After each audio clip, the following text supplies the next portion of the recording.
اعوذ باللہ من الشیطان الرجیم بسم اللہ الرحمن الرحیم وآت ذا القربى حقه والمسکین وابن السبیل ولا تبذر تبذیرا ان المبذرین كانوا اخوان الشیاطین وكان الشیطان لربه کفورا۔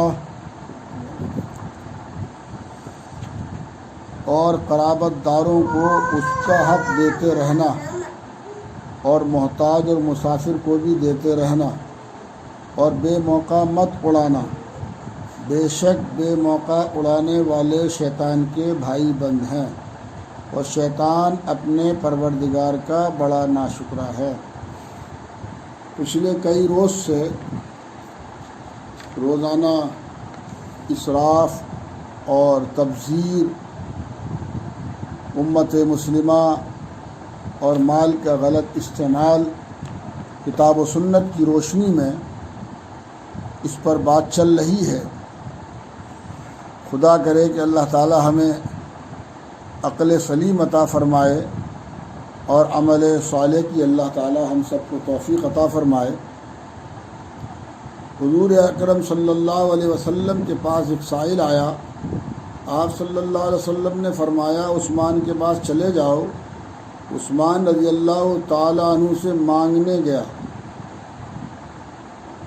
وہ بیوی سے اس بات پر لڑ رہے تھے کہ اللہ کی بندی، رات تو نے چراغ میں بتی موٹی ڈالی تھی، وہ بتی ڈالتے تھے پتلی سی، تو تیل زیادہ جل گیا۔ تو یہ سائل پوچھنے لگا کس کنجوس کے پاس بھیج دیا؟ یہ سائل سوچنے لگا کس کنجوس کے پاس بھیج دیا جو بیوی سے لڑ رہا ہے، کیوں تو نے بتی موٹی ڈالی ہے؟ تو یہ مجھے کیا دے گا؟ مجھے تو یہ دمڑی بھی نہ دے گا، مگر تجربہ تو کر لیں۔ اس لیے عثمان رضی اللہ تعالیٰ عنہ کو باہر بلایا اور خیرات مانگی، اور یہ بھی بتا دیا کہ وہاں سے حضور صلی اللہ علیہ وسلم کے یہاں سے آیا ہوں۔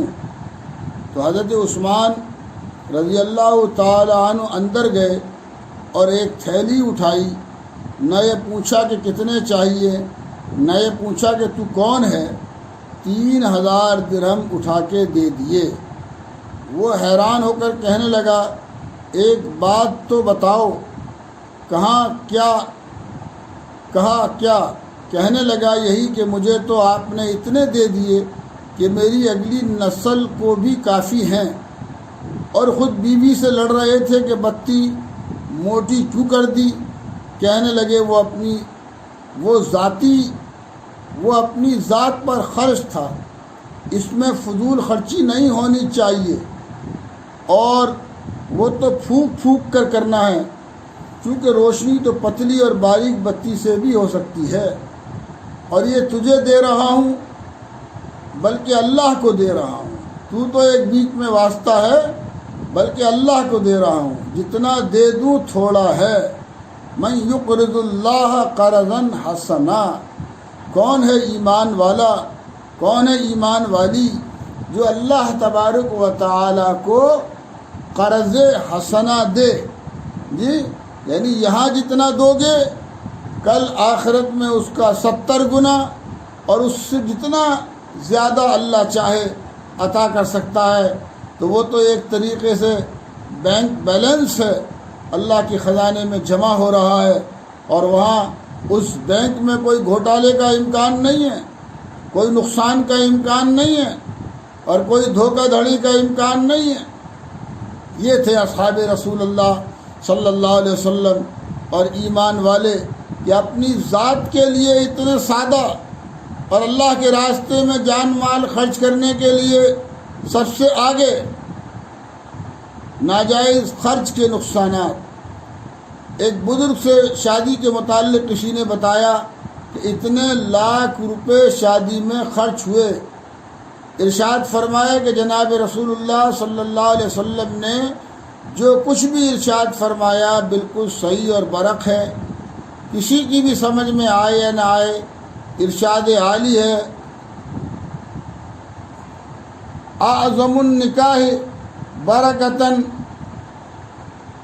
ایسرہ مسعونہ، اس حدیث پاک کا ہم نے خود مشاہدہ کیا، جن شادیوں میں خوب دھوم دھام ہوئی، لاکھوں روپے برباد کیے، ان میں تباہی دیکھی، اور جو شادیاں سادگی کے ساتھ ہوئیں ان میں برکت ہی برکت دیکھی۔ یہ تو ایک حقیقت و سچائی ہے۔ جن شادیوں میں اسراف ہوگا، تبذیر ہوگی، اللہ تعالیٰ نہ اسراف کرنے والوں کو پسند کرتے ہیں، اور تبذیر کرنے والے شیطان کے بھائی ہیں۔ تو جن شادیوں پر اللہ تعالیٰ اپنی لعنت اور اپنا غضب اور اپنا غصہ نازل فرمائیں گے، ان شادیوں میں جو ہے وہ برکت کہاں سے آئے گی؟ وہاں تو سوائے تباہی اور بربادی کے اور کچھ ہاتھ آنے والا نہیں ہے۔ ان شادیوں سے نیک صالح بیوی نہیں ملے گی، ان شادیوں سے نیک صالح بہو نہیں ملے گی، ان شادیوں سے نیک صالح اولاد وجود میں نہیں آئے گی، جب اللہ کے نبی صلی اللہ علیہ وسلم فرما رہے ہیں کہ سب سے بہترین نکاح برکت کے اعتبار سے وہ ہے کہ جو سب سے آسان اور سب سے سستا ہو۔ تو اللہ کے نبی صلی اللہ علیہ وسلم کی اتباع میں برکت ہی برکت ہے، اور آپ کی نافرمانی میں تباہی ہے۔ تباہی یہ دیکھی کہ دنیا نبا مشکل ہو گیا یا اولاد سے محرومی رہی، برکت یہ دیکھی کہ ان کا گزر بسر اچھا ہوا اور اللہ تعالیٰ نے ان کی نسلوں کو آگے بڑھایا۔ اسلام آدمی کو تو اس سے نہیں روکتا کہ وہ اپنے نفس کی آشائش پر بالکل خرچ نہ کرے، جائز حدود کے اندر اس کی اجازت ہے، البتہ مال سے متعلق دو چیزوں کا پابند کر دیا ہے کہ جو کچھ ملا ہے اس میں مالک اور بندوں کا حق پہچانیں۔ جو کچھ اللہ نے آپ کو دیا ہے اس میں جو اللہ کا حق ہے وہ بھی پہچانیے، اور جو بندوں کا حق ہے وہ بھی پہچانیے۔ وآتی ذی القربیٰ، قرآن کریم کی جو آیت میں نے آپ کے سامنے پڑھی اس میں یہ سب چیزیں، یہ بات وضاحت سے موجود ہے۔ دوسرے برمحل اور بقدر ضرورتی خرچ کرے، موقع سے اور صرف بقدر ضرورت خرچ کرے، بے محل اور بے ضرورت خرچ کرنے سے احتراز کرے، بے محل اور بے ضرورت خرچ کرنے سے بچے۔ ولا تبذر تبذیرا، محترم حضرات، مرغن اور مغزیات کھانے والوں کو بھولے سے بھی کبھی ان لوگوں کا خیال نہیں آتا جن کو پیٹ بھر کر 2 وقت کا کھانا نصیب نہیں۔ ڈنر کھانے والے اونچی سوسائٹی کے لوگوں کے دلوں میں فاقہ کش مزدوروں کی مجبوری کا گزر کہاں؟ کتنے لوگ ہیں کہ شراب کے پیک چڑھا کر جن کی راتیں بسر ہوتی ہیں، مگر ان کی جیب کسی غریب کی چائے کے 2 روپے دینے کی اجازت نہیں دیتی۔ ہر دن نئی رش زرق برق بیش قیمت پوشاک زیب تن کرنے والوں کو فقیر کے پھٹے کرتے کا خیال کبھی نہیں آتا۔ بنگلوں محلوں کو رنگ برنگے قمقموں اور قندیلوں کی روشنی میں نہانے والوں کو کسی بیوہ عورت کے مدھم چراغ کی طرف دھیان ہی نہیں جاتا۔ قالین اور مخملی فرش پر تکیہ نشین لوگوں کو فٹ پاتھ پر سونے والوں کی لاچاری بے بسی کا اندازہ کہاں؟ فخر یا طور پر شادی محل اور پیلس میں تقریب منعقد کر کے ہزاروں خرچ کرنے والوں کو کسی جوان غریب یتیم لڑکی کے ہاتھ پیلے کرنے کی طرف توجہ ہی کہاں؟ منگنی مہندی شادی کی تاریخ کے تعین سے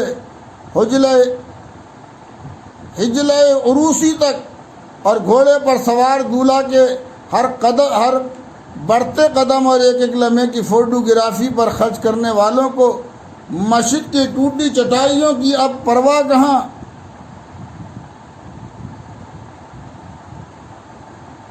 اور اس طرح کے نامعلوم کتنے مواقع ہیں جہاں ملت کا سرمایہ فضول خرچ ہو رہا ہے، ضائع ہو رہا ہے، اور کتنے مواقع اور پروگرام ایسے ہیں جہاں خرچ کرنا ضروری بھی تھا اور دارین میں سعادت کا سبب بھی، مگر وہ ابھی تک تشنہ تکمیل ہیں اور بے ضمیر افراد کی عقل پر ماتم کنا امت کے، ملت کے، مذہب کے کتنے تقاضے ہیں جو اسباب کی کمی کی وجہ سے ادھورے پڑے ہوئے ہیں، اور امت کے وہ لوگ جو تعمیر ملک و ملت کے دن آگ مصروف رہتے ہیں، اسباب اور وسائل نہ ہونے کی وجہ سے وہ جو ہے امت کے وہ لوگ پریشان ہیں، اور ان کے جو منصوبے تعمیر ملک و ملت کے لیے ہیں وہ انہی کے دماغوں میں اور ان کے دلوں میں گھٹ کر رہ جاتے ہیں،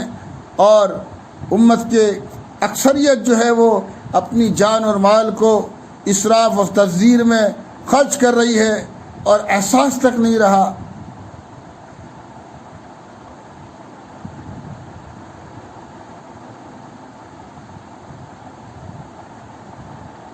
جھپٹے کا وقت گھر سے ایک مٹی کا دیا ایک بڑھیا نے سرے راہ لا کے روشن کر دیا، تاکہ راہگیر اور پردیسی کہیں ٹھوکر نہ کھائیں۔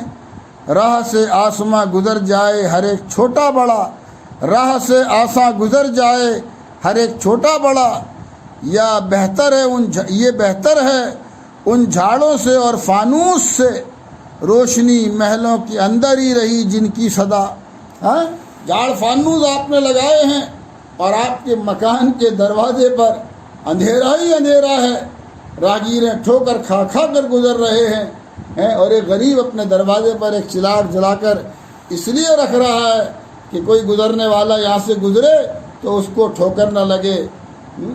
اگر میں یہ عرض کر دوں کہ سارا بدن ہے داغ داغ، مرہم کہاں کہاں رکھوں، تو کوئی مبالغہ نہیں ہوگا۔ اے ایمان والے بھائیوں، اے ایمان والی بہنوں، سوچو اور غور کرو اور فکر کرو کہ اللہ تبارک و تعالیٰ نے ہم کو کس عظیم مقصد اور منصب کے لیے پیدا فرمایا تھا۔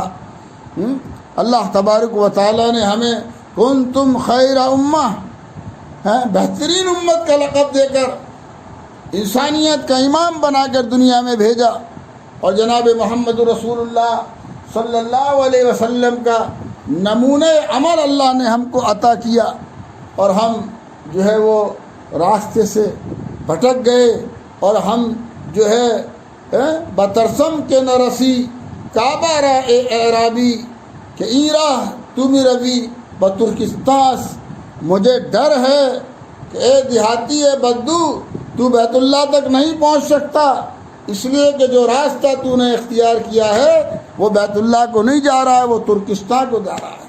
سوچو، غور کرو، فاعتبروا یا اولی الالباب، اے عقل مندو ذرا سا غور تو کرو، سوچو تو صحیح، ہماری جان کس کی ہے، ہمارا مال کس کا ہے، ہمارا وقت کس کا ہے، ہماری فکریں کس کی ہیں، ہمارے اسباب کس کے ہیں، اور ہم خرچ کس پر کر رہے ہیں ہم اللہ کے، اور ہم خرچ کر رہے ہیں شیطان پر۔ تو بتاؤ ہمیں کامیابی کہاں سے ملے گی، حالات ہمارے بہتر کہاں سے ہوں گے، اور دنیا میں امن و چین کی زندگی ہمیں کہاں سے میسر ہوگی۔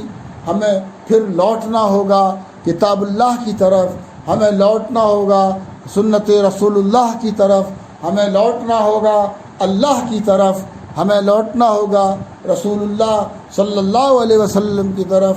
اللہ تعالی ہمیں حسن فکر اور حسن عمل کی توفیق عطا فرماوے۔ وما توفیقی الا باللہ العلی العظیم۔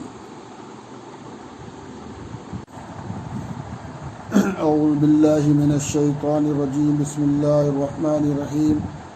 وآت ذا القربى حقه والمسکین وابن السبیل ولا تبذر تبذیرا ان المبذرین كانوا اخوان الشیاطین وكان الشیطان لربه کفورا۔ اور قرابت داروں کو اس کا حق دیتے رہنا، اور محتاج اور مسافر کو بھی دیتے رہنا، اور بے موقع مت اڑانا، بے شک بے موقع اڑانے والے شیطان کے بھائی بند ہیں، اور شیطان اپنے پروردگار کا بڑا ناشکرا ہے۔ پچھلے کئی روز سے روزانہ اسراف اور تبذیر